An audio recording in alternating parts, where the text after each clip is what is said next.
Hallelujah. सभी बहनों और भाइयों को जय मसीह की। जीवते परमेश्वर यहोवा की पवित्र वाणी नीति वचन भाग 23।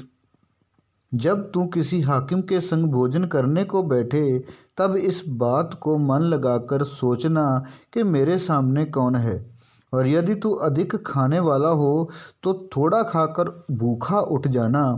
उसकी स्वादिष्ट भोजन वस्तुओं की लालसा ना करना, क्योंकि वह धोखे का भोजन है। धनी होने के लिए परिश्रम ना करना, अपनी समझ का भरोसा छोड़ना। क्या तू अपनी दृष्टि उस वस्तु पर लगाएगा जो है ही नहीं? वह उकाब पक्षी के समान पंख लगाकर निस्संदेह आकाश की ओर उड़ जाता है। जो डाह से देखता है उसकी रोटी ना खाना और ना उसकी स्वादिष्ट भोजन वस्तुओं की लालसा करना, क्योंकि जैसा वह अपने मन में विचार करता है वैसे वह आप है। वह तुझसे कहता है खा पी, परंतु उसका मन तुझसे लगा नहीं। जो कोर तूने खाया हो उसे उगलना पड़ेगा और तू अपनी मीठी बातों का फल खोएगा। मूर्ख के सामने ना बोलना, नहीं तो वह तेरे बुद्धि के वचनों को तुच्छ जानेगा। पुरानी सीमाओं को ना बढ़ाना और ना अनाथों के खेत में घुसना, क्योंकि उनका छुड़ाने वाला सामर्थी है। उनका मुकदमा तेरे संग वही लड़ेगा। अपना हृदय शिक्षा की ओर और अपने कान ज्ञान की बातों की ओर लगाना। लड़के की ताड़ना ना छोड़ना, क्योंकि यदि तू उसको छठी से मारे तो वह ना मरेगा। तू उसको छठी से मारकर उसका प्राण अधोलोक से बचाना। हे मेरे पुत्र, यदि तू बुद्धिमान हो तो मेरा ही मन आनंदित होगा, और जब तू सीधी बातें बोले तब मेरा मन प्रसन्न होगा। तू पापियों के विषय मन में डा ना करना, दिन भर यहोवा का भय मानते रहना, क्योंकि अंत में फल होगा और तेरी आशा ना टूटेगी। हे मेरे पुत्र, तू सुनकर बुद्धिमान हो और अपना मन सुमार्ग में सीधा चला।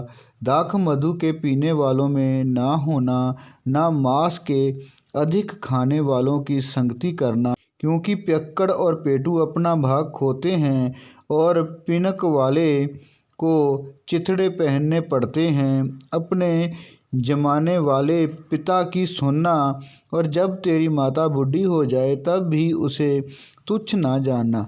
सच्चाई को मोल लेना, बेचना नहीं, और बुद्धि और शिक्षा और समझ को भी मोल लेना।